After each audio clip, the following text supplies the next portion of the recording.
Inter 2, Sassuolo 1. You know what I love about football apps, especially the ones that you can download and access through your phone? Like the ones where 99.9% of the time, they paint a completely different picture to what the 90-minute game of football showed anybody that sat down and watched the game. Look at this. Esposito has been given a 5.5 rating out of 10 in red, standing out from the rest. If you hadn't watched that game, you'd automatically sit down, put one and two together and tell yourself, wow, 20-year-old kid is not ready. Wow, 20-year-old kid really struggled. Wow, 20-year-old kid had a stinker. Now, would it be crazy if I told every single one of you guys he was the player that most impressed me? Would it be crazy if I told you guys I'm pretty certain when his number went off to be substituted, every single one of those Sassuolo defenders was probably thinking, thank the Lord he's off the pitch. And trust me, they were happy. This kid done it all. This kid done it all. Like, he gave you the perfect striker's performance besides putting the ball into the back of the net. And I feel like this generation is so GA heavy. Like, it's so goals, assist heavy, goal contribution heavy. Don't get me wrong. A striker's bread and butter is to put the ball into the back of the net. But I looked at him today, pressing from the front. He done it relentlessly. Holding up the ball, he done it so well. Creating his own opportunities, he done it so well in a variety of different ways. Connecting the dots, he done it so well. Like, as crazy as it may sound, I wanted him to stay on the whole 90 minutes because I felt like the goal was coming.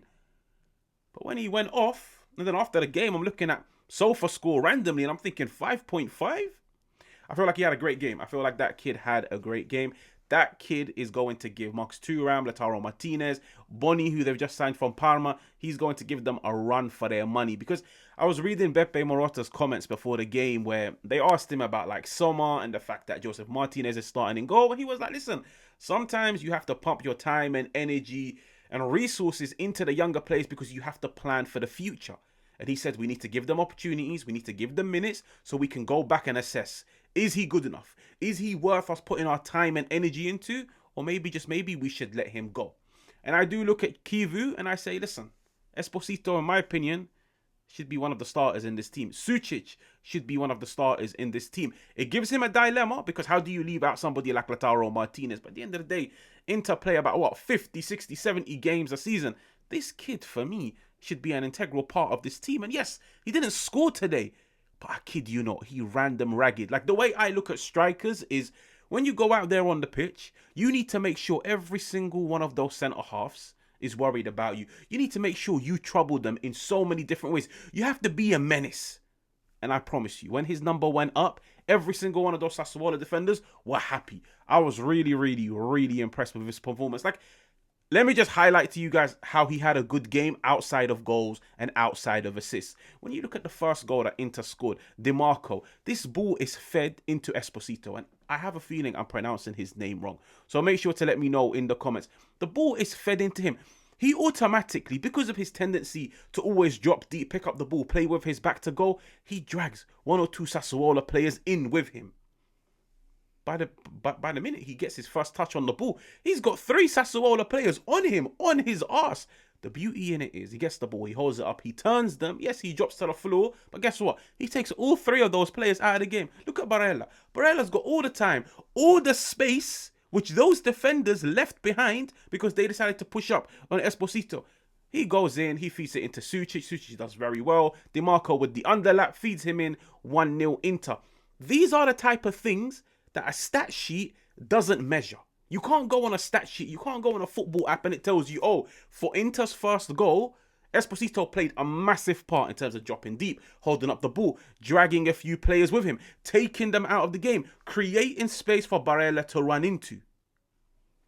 That's why you always have to take those apps with a pinch of salt. I promise you. Sometimes it's best to sit down, watch the game with your own 2 eyes. I felt like he had a great game. DiMarco, high-flying, attacking wing-back. He created opportunities. He could have probably got himself another goal. Carlos Augusto, I think he's done really, really, really well. Stepping in because of Bastoni. Bastoni's on the bench. But listen, Carlos Augusto is giving him a run for his money. He's telling him, listen, if you ever go on the bench, just know I'm stepping up and I'm replicating similar performances to you. Take that with a pinch of salt. I feel like he done really well. He deserved his goal, even though it went down as an own goal. He looks solid. He looks great playing out of the back. But what it is, he brings an element of physicality, especially if you want to deploy a high line, a high press.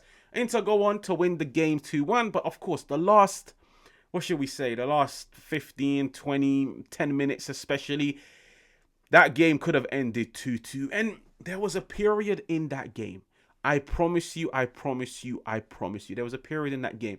Sassuolo beat Inter's press with 4 passes. It was that moment when they had a header on goal and Martinez makes an amazing save. 4 passes and they beat Inter's press. I feel like this season is more of a transitional year for Inter, for Chivu. Like, the brand of football is so different to Inzaghi's. Yes, on paper they both play the 5-3-2. Yes. In terms of principles, very different. Formations can be the same all over the world. I guarantee you, go into the Premier League, there's people that play 5-3-2. Go into La Liga, there's teams that play 5-3-2. What differentiates them is the principles. Chivu is high press, high energy. And the thing is, I look at this Inter team and I say, as much as you are going to be entertaining going forward, as much as your attacking players are going to benefit from getting opportunities, having shots on goal, scoring goals, this backline is going to be troubled. This backline is going to be tested. And on another day, this game ends 2-2. But very similar to what I've said about Juve in terms of deploying the high press.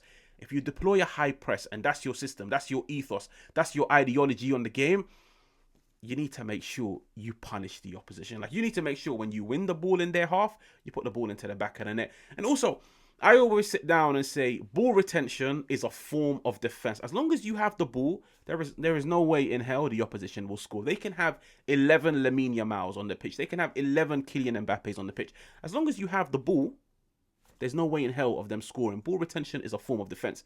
But in my opinion, high pressing is also a form of defense, because when you press the opposition and you put them under pressure, trust me, no centre back wants pressure applied to them. No goalkeeper wants pressure applied to them. No team wants to be rushed when they're trying to play out of the back. So when you do apply pressure, you force them into mistakes. Mistake 1 can be them rushing their build-up and giving you back the ball. Mistake 2 is them making a mistake in their own half, which you then go on to punish them. You have to control the game with your press. It's just the same as you have to control the game in possession. With Inter this season, I feel like with Chivu, he needs to try and master the arts of this team, controlling the game with their press. Press them in areas they don't want to be pressed in. Press them in areas where you know 9 times out of 10 they will give you the ball back. Press them in areas where you know if they make a mistake, you will probably put the ball into the back of the net. And I kid you not, by the 60th minute, khalas, the game will be done, buried, dusted, 3-4-0. But listen, when it comes to Inter, I feel like when you bear in mind last week, Derby d'Italia, the way they ended up losing that game, then they go to Amsterdam, they beat Ajax. Was it the most convincing? No, not really. I feel like with today, besides the last 15 minutes, Inter looked dominant. Inter could have seriously won this game 3-4, 5-0. In this system, the attacking players love it, and I kid you not, the defenders hate it. The defenders must hate this system, especially at Inter. When you bear in mind, like, these are centre-backs, these are defenders that are programmed over the past 3 to 4 years to play in a relatively low block, to sit back and defend. Chivu is now asking them to do the complete opposite. We are not dropping deep. We are not going to be camped outside our own box. Hell no. You guys are going on the halfway line. You guys are engaging. You guys are winning the ball. You guys are suffocating the opposition. You guys are condensing the space. And I feel like those type of systems, practice makes perfect. But if not, you got to spend some cash. But having said that, 3 points is 3 points. Inter need these 3 points, especially when you bear in mind they've already lost 2 games in the Serie A. But I feel like there's a lot of positives. As much as there are negatives, there are concerns in terms of them defensively and the fact that when their press works, they look good. But you could really, really, really play about that press. Besides that, a few young players started. They done well. They're scoring goals. They're creating opportunities. They're feeling themselves. Listen, 3 points and a victory silences all the critics, all the doubters. And I genuinely feel like that's what Chivu needs more than anything. Because in the past week, I feel like he's come under a lot of pressure. But listen, 3 points is 3 points, and Inter go on to the next game. Make sure to like, make sure to subscribe, and I will catch you guys on another one.